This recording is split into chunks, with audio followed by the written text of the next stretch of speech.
En effet, vous faites preuve depuis votre élection, tout comme vos prédécesseurs, d'une grande motivation et d'une réelle volonté de conduire des projets intéressants en toutes les générations, et pas seulement les jeunes qui vous ont élus et que vous représentez. Merci de ce que vous faites pour Comines et les Cominois. Merci également aux enseignants d'adhérer à ce projet éducatif depuis le début.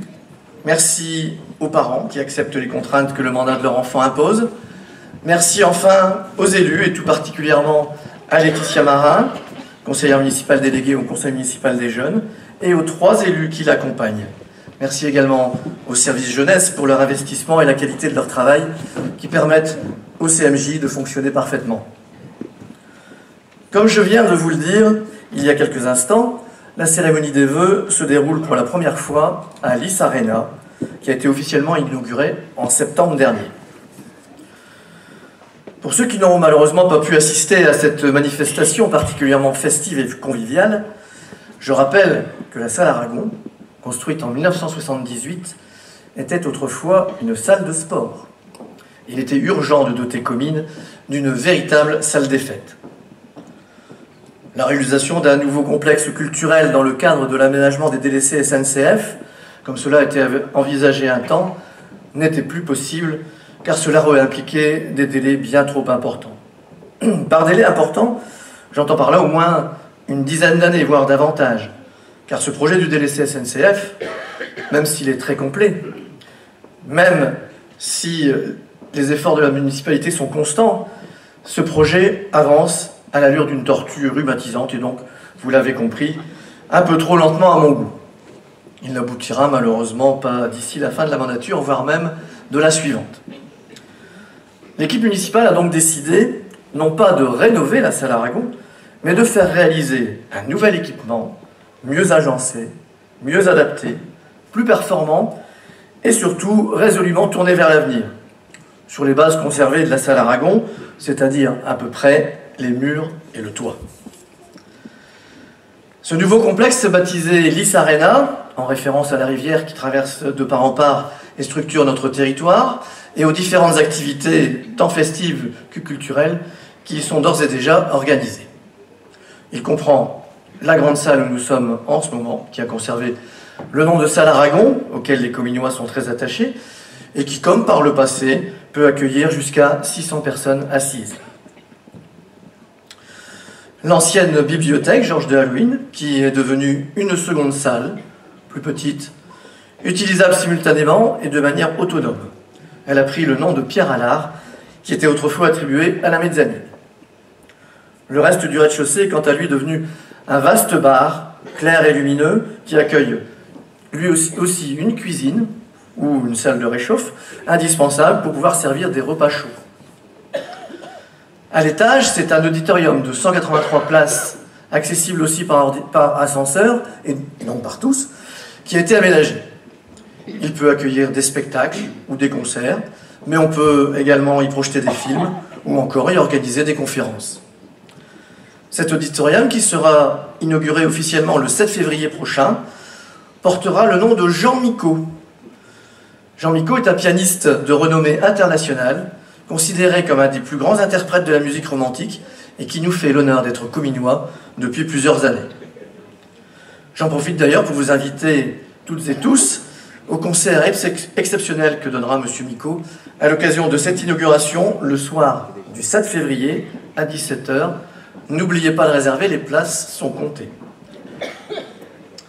Transformer l'ancienne salle Aragon que beaucoup d'entre vous ont connue en ce magnifique complexe moderne, fonctionnel et coloré aura demandé 18 mois de travaux et plus de 4 millions d'euros. Mais le résultat est à la hauteur des espérances de l'équipe municipale.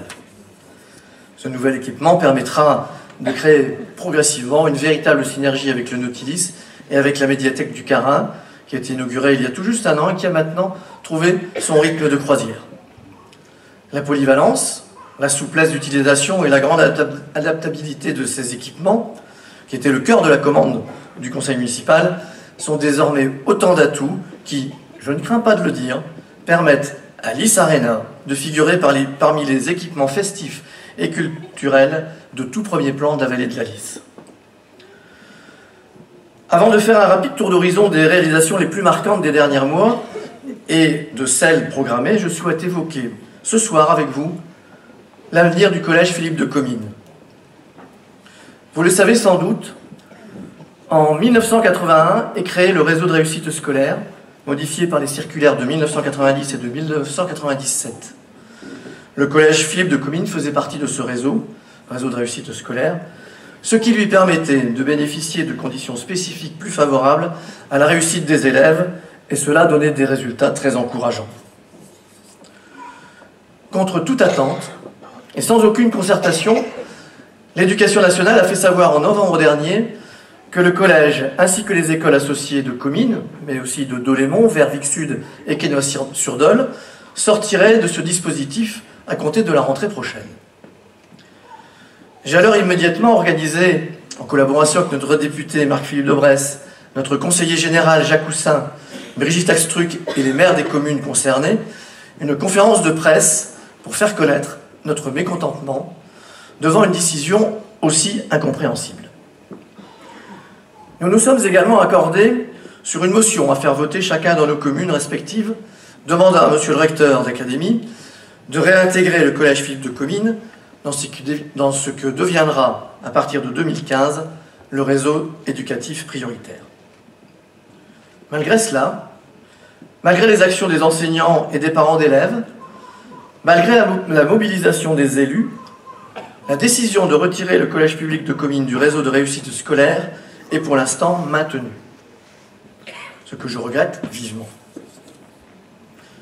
À l'heure où l'éducation de nos enfants demeure une grande priorité, où tout est mis en œuvre par la municipalité pour leur donner les moyens de réussir, j'invite l'ensemble des Cominois à soutenir l'action des enseignants, des parents d'élèves et des élus pour que le collège public de Comines et les écoles associées continuent à bénéficier de concours humains, matériels et financiers supplémentaires et qu'ainsi ces élèves ne soient pas pénalisés. Ne pas pénaliser les élèves, c'est aussi mettre à leur disposition des établissements d'une grande qualité où il fait bon apprendre. Ainsi, au cours du mandat, c'est l'école Georges Brassens qui fera l'objet d'une réhabilitation complète. Les préfabriqués installés dans la cour depuis plusieurs années seront détruits et les associations qui les occupent relogées au préalable dans les nouveaux locaux aménagés dans l'ancien Monsieur Bricolage. J'ajoute que la réforme scolaire, décidée par le gouvernement, est entrée en vigueur à la rentrée de septembre dernier. Soucieux de respecter leurs prérogatives, j'ai demandé au conseil d'école, durant les mois précédant sa mise en place, de définir la nouvelle organisation de la semaine scolaire. C'est donc ces conseils d'école qui ont voté pour l'emploi du temps actuel. Désormais, à Comines, les élèves inscrits dans les écoles publiques ont cours le mercredi matin et le vendredi après-midi est consacré aux NAP, nouvelles activités périscolaires. Cette réforme, qui ne concerne que l'enseignement public, a donc imposé à la ville de modifier l'organisation de ses accueils de loisirs périscolaires. Afin qu'ils puissent continuer à accueillir à la fois les élèves des écoles privées, qui n'ont toujours pas cours le mercredi matin, et les élèves des écoles publiques, qui, eux, n'ont plus cours le vendredi après-midi. La municipalité a pu s'appuyer pour cela sur ses services, et notamment sur les animateurs et les éducateurs, qui ont su adapter et proposer des activités périscolaires enrichissantes et éducatives, ce dont je les félicite. Au terme des 4 premiers mois de ce nouveau mode de fonctionnement, qui n'a pas d'incidence notable pour les familles, que ce soit en matière d'organisation ou financièrement, ce qui était une forte demande, le bilan est très satisfaisant. Et à ce jour, ce sont près de 170 enfants qui sont inscrits en NAP. À n'en pas douter, leur nombre augmentera à la prochaine rentrée. C'est ce qui s'appelle être victime de son succès.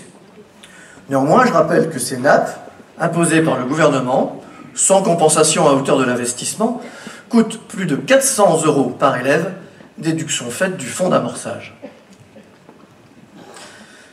Après l'éducation, la sécurité est assurément une autre grande priorité de la municipalité. Préserver la tranquillité des habitants, et donc leur qualité de vie, est, nous le savons, essentielle et demande un investissement sans cesse croissant, notamment en raison du désengagement de l'État, ce que je ne peux que déplorer, comme nombre de mes collègues maires. La ville a donc fait le choix, après l'armement des 5 agents de police municipale en 2013, d'équiper les axes principaux de communes d'un système de vidéoprotection. Après la pose de fibre optique qui a en outre permis de relier entre eux l'ensemble des structures municipales, ce sont 30 caméras qui sont en cours d'installation et qui seront opérationnelles à la fin du mois prochain.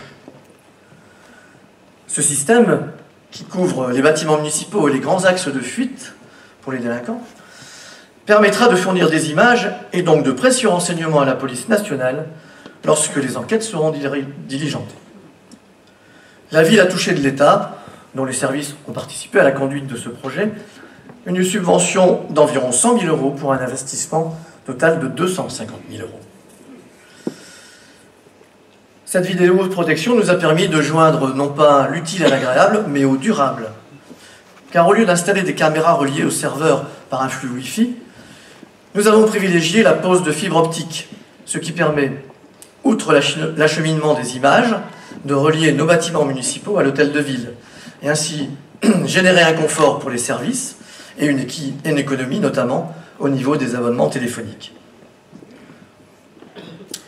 La municipalité a également décidé, toujours pour améliorer la sécurité des Cominois, de déplacer le poste de police municipal, situé aujourd'hui au rez-de-chaussée de l'hôtel de ville. Il sera installé pour une position plus centrale, rue d'Hurlupin, au milieu des commerces, dans l'immeuble abritant pour l'instant les permanences de la caisse primaire d'assurance maladie et de la caisse d'allocation familiale.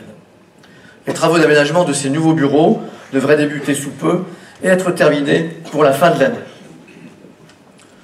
Enfin, comme désormais tous les maires de Rallis, j'ai signé le 24 novembre dernier une convention de mise en œuvre du rappel à l'ordre avec Monsieur le procureur de la République de Lille. Cette procédure, qui s'inscrit dans le cadre de la loi de 2007 relative à la prévention de la délinquance, permet de lutter contre les petites incivilités en convoquant à l'hôtel de ville leurs auteurs, mineurs ou majeurs, pour leur signifier un rappel à l'ordre, c'est-à-dire, en français courant, leur remettre les idées en place. Cet outil de médiation et de prévention, déjà utilisé par de très nombreuses communes, vient en complément des autres moyens déployés. Autre grande priorité pour l'équipe municipale, le logement.